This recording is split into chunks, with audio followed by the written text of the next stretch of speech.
उमरिया जिले के बीरसिंहपुर पाली में भाजपा जिलाध्यक्ष दिलीप पांडे ने विश्राम गृह में प्रेस कॉन्फ्रेंस करते हुए बताया कि कृषक उपज और वाणिज्य विधेयक निश्चित ही किसानों के हित में है। साथ ही देश का किसान समृद्ध और आत्मनिर्भर बनेगा। प्रधानमंत्री नरेंद्र मोदी की दूरदर्शी सोच का परिणाम है कि यह विधेयक लाया गया। भारत के संदर्भ में भारतीय जनता पार्टी ने जो कहा था वो किया। हमारे देश की अर्थव्यवस्था क्योंकि कृषि पर निर्भर है और प्रदेश के मुखिया शिवराज सिंह चौहान कृषि को लाभ का सौदा बनाते हुए कृषक को सक्षम बनाने के लिए नित नई योजनाओं का क्रियान्वयन कर रहे हैं। चूंकि सबसे सशक्त माध्यम है वर्तमान परिदृश्य में, जैसा कि अभी हमारी लोकसभा चल रही है और लोकसभा में कृषि उपज व्यापार वाणिज्य विधेयक जो पारित हुआ है उससे निश्चित ही हमारे देश का किसान सशक्त और मजबूत होगा। जैसा कि पहले किसानों को बंदिशें थी कि वह अपनी फसल को जो रजिस्टर्ड सोसाइटी है वहीं पे निर्धारित नियमित स्थल पर ही विक्रय करेगा, लेकिन अब ऐसा नहीं है। उसकी पाबंदियां खत्म हुई है। आज किसान स्वतंत्र हुआ है, सशक्त हुआ है और वह अपनी उपज का उसे जहां भी अधिक मुनाफा मिलता है, अधिक लाभ मिलता है, वहां पर वह बेच सकता है। उसकी सारी सीमाएं, चाहे वह जिले में है, तहसील में है, तो वह पूरे भारतवर्ष में कहीं भी अपनी फसल को विक्रय कर सकता है।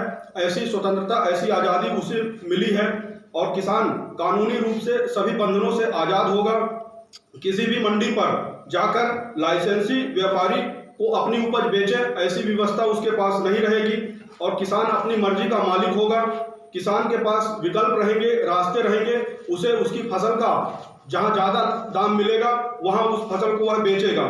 साथ ही राज्य सीमाओं में रहकर फसल की बिक्री करे, ऐसा कोई प्रतिबंध नहीं रहेगा।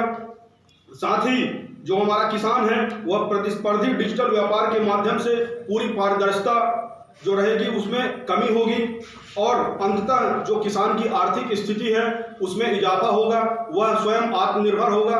और जैसा कि आप लोगों को पता होगा कि भारत कृषि प्रधान देश है और हमारी अर्थव्यवस्था कृषि पर आधारित है, तो निश्चित ही कहीं ना कहीं से अगर हमारा किसान समृद्ध और सशक्त होगा तो उससे हमारा देश भी मजबूत होगा। लेकिन इस विधेयक के विरोध में कांग्रेसी दुष्प्रचार कर रहे हैं और दुष्प्रचार के माध्यम से जो वो अपने वचन पत्र के वादे पूरे नहीं कर पाए उसकी ओर, अपनी ओर, अपने दामन की ओर नहीं झांक रहे हैं, बल्कि इस विधेयक के विरोध में बात कर रहे हैं। आप लोगों के माध्यम से भारतीय जनता पार्टी आम कार्यकर्ता बंधु और समस्त किसानों को यह अवगत कराना चाहती है कि किसानों को कोई भी परेशानी नहीं होगी।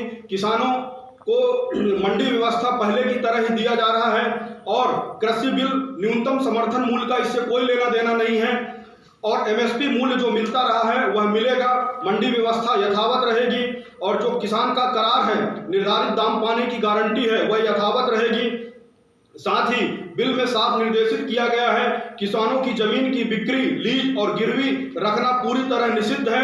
करार फसलों का होगा, न कि जमीन का होगा, इसलिए किसान की जमीन भी यथावत और सुरक्षित रहेगी। साथ ही कई राज्यों में किसान बड़े बड़े जो व्यापारी हैं, उद्योगपति हैं, उनके साथ करार करके अपनी फसल को प्रोड्यूस कर सकता है। चाहे वो शुगर मिल के मालिक हों तो गन्ना किसान उनके साथ करार करके अपने आप को वहां प्रोड्यूस कर सकते हैं। साथ ही उत्पाद की सीमा, आवाजाही, वितरण और आपूर्ति की आजादी और बिक्री की अर्थव्यवस्था को बढ़ाने में मदद मिलेगी।